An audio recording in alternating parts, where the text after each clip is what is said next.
Bienvenue sur la chaîne YouTube de la Startup Academy. Je suis Claudel Numbissier et je suis ravi de vous accueillir pour cette nouvelle vidéo. N'hésitez pas à vous abonner à notre chaîne, à inviter d'autres personnes à s'abonner et surtout, si vous souhaitez être alerté à chaque fois que nous allons publier une nouvelle vidéo, cliquez sur la cloche de notification juste en dessous. C'est parti. Pour quelqu'un d'autre, pour une autre famille.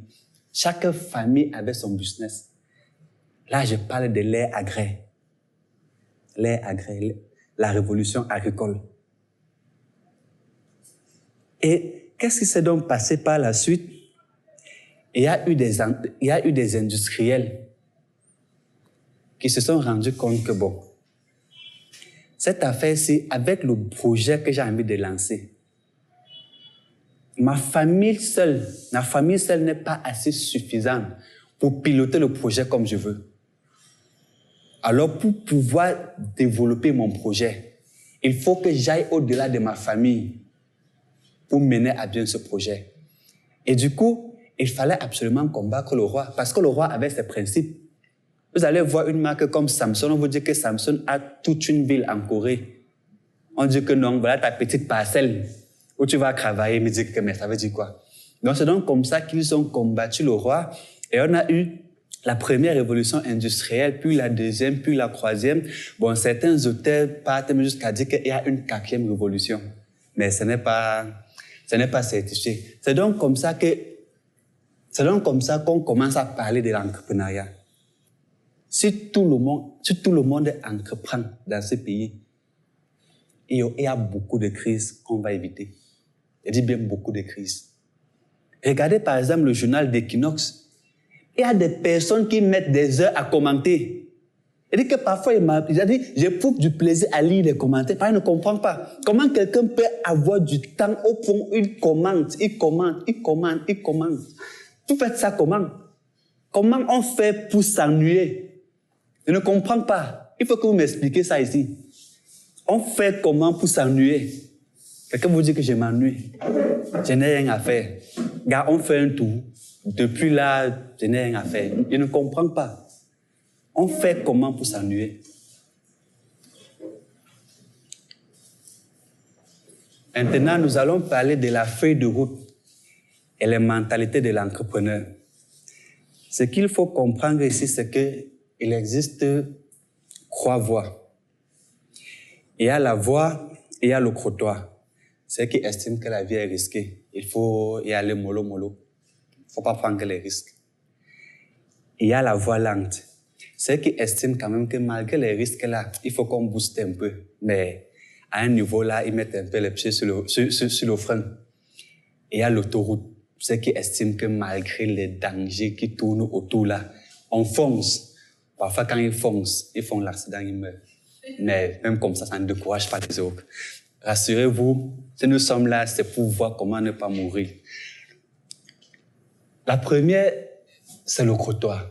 Alors, ici, nous allons parler de la mentalité des gens qui roulent, qui marchent sur le crottoir. Comment est-ce qu'ils pensent? Quelles sont les habitudes? Ici, ils ont une perception de dette assez magnifique. Ils estiment que le crédit permet d'acheter les choses maintenant. Comment quelqu'un peut s'endetter pour acheter un téléphone? Tu peux t'endetter, tu achètes un téléphone, c'est un outil de travail.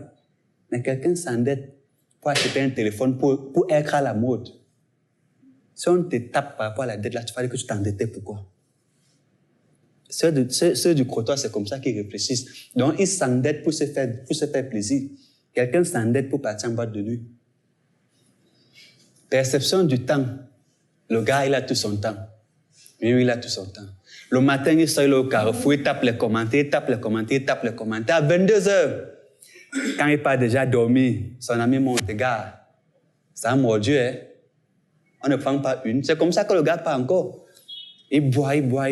Après, bon, le lendemain, le cycle recommence. La vie, c'est même quoi? La perception des études. J'ai terminé mes études. Vous me dites encore d'étudier. C'est l'école qui fait quoi? Est-ce que Futso avait le doctorat? Est-ce que Kadi avait le master? Dis donc, laissez les gens avec. J'ai fini mes études. Et parfois, quand tu cherches bien, Tu vois que même le CEP, il n'a pas. Mais il te dit qu'il a fini ses études. La perception de l'argent. Si tu en as, dépense. Pourquoi garder pour demain? Et si la voiture te cogne? Si tu as dépense des bêtises, dis donc. C'est même quoi? C'est comme ça que les gars réfléchissent. Principale source de revenus dans un boulot. Dans un boulot. Parfois, c'est un maçon. Il a son chantier où il a ses 2000 francs par jour. Avec ça, il sait que bon, voilà, le soir, il a ses une bière, il est tranquille, il gère ses amis, tout et tout. Ça passe. Il ne réfléchit pas. Si tu tentes de lui parler de l'entrepreneuriat, il te casse une dent. Pour lui, ce sont les choses des bandits. Les businessmen sont des voleurs, des menteurs. Il ne faut même pas faire ça. Principal accélérateur de la richesse. Je joue au loto. PMUC. Un jour aussi, vous allez gagner gros. Tu joues pendant 50 ans, tu ne gagnes pas. Le jour-là va arriver. Tu meurs. Je n'ai pas eu la chance. Mon fils aura la chance. Vous jouez toute une décennie, personne ne gagne. Vous ne travaillez pas. Vous avez espoir qu'un jour, grâce au loto, vous allez gagner gros. C'est bien. Attendez encore. Perception de la richesse. L'argent ne fait pas le bonheur. Qui sait? Peut-être que la pauvreté fait le bonheur. Vous n'avez pas encore vu ça. L'argent ne fait pas le bonheur. Équation de la richesse. La richesse égale revenu plus dette.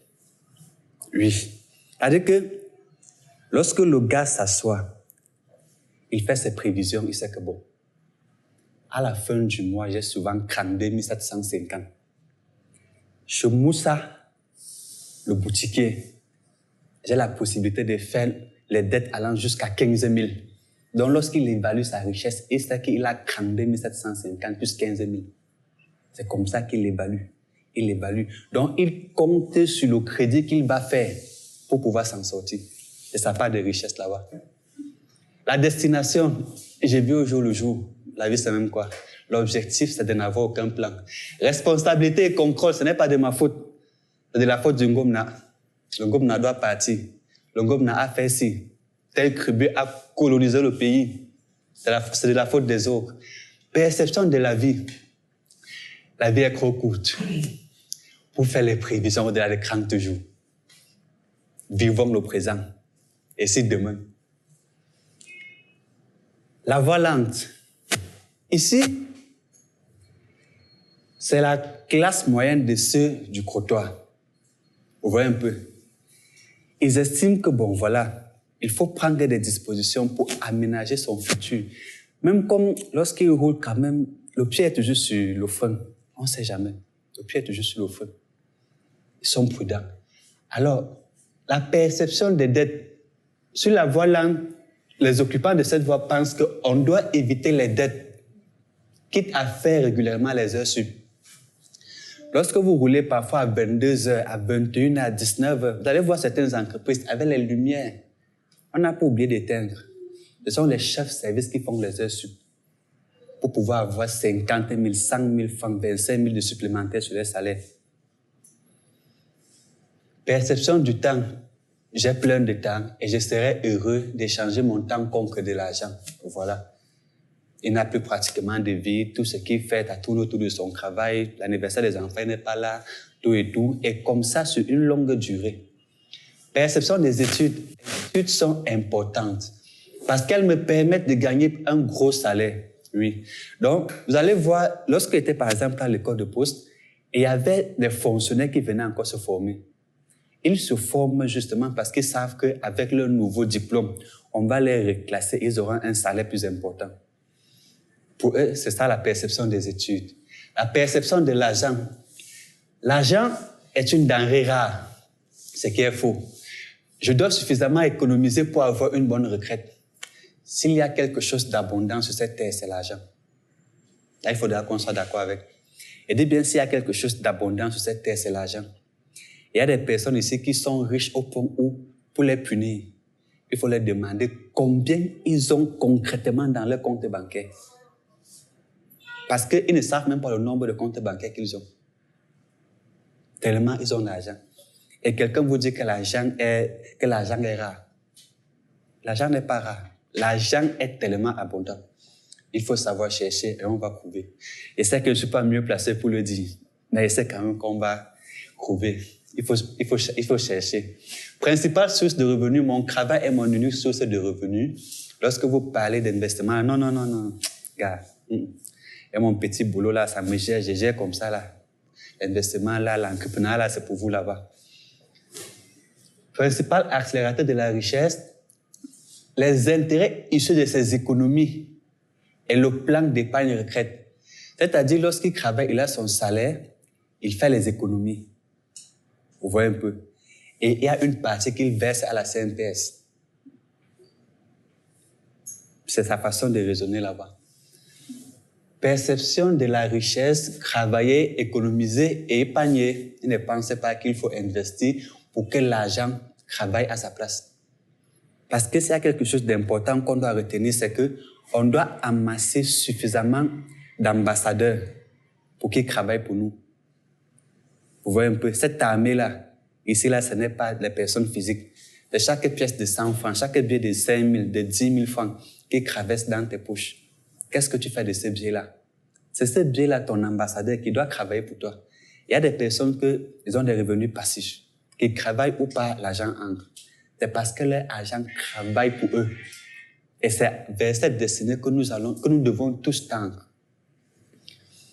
L'équation de la richesse égale travail plus épargne, destination, une retraite confortable au crépuscule de ma vie. Qui t'a dit que tu vas arriver au crépuscule de ta vie? Tu peux économiser et demain tu meurs. L'argent reste. Ce n'est pas parce que tu travailles, tu économises qu'automatiquement tu vas vivre des fins heureuses. Non. Responsabilité et contrôle. Je dois m'occuper de ma famille, bien que je compte sur le gouvernement. Mon employeur a une économie solide. Mettez votre téléphone sur silencieux, s'il vous plaît. Perception de la vie, se contenter de moins, éviter de prendre les risques inutiles. Voilà. On se contente du peu qu'on a, on évite de prendre les risques inutiles. Merci d'avoir écouté cette vidéo. N'hésitez pas à la partager. Mettez en commentaire tous vos avis, toutes vos remarques. Et surtout, si vous avez besoin de bénéficier d'une de nos formations, n'hésitez pas à nous contacter à travers les numéros qui se retrouvent juste en dessous de la vidéo.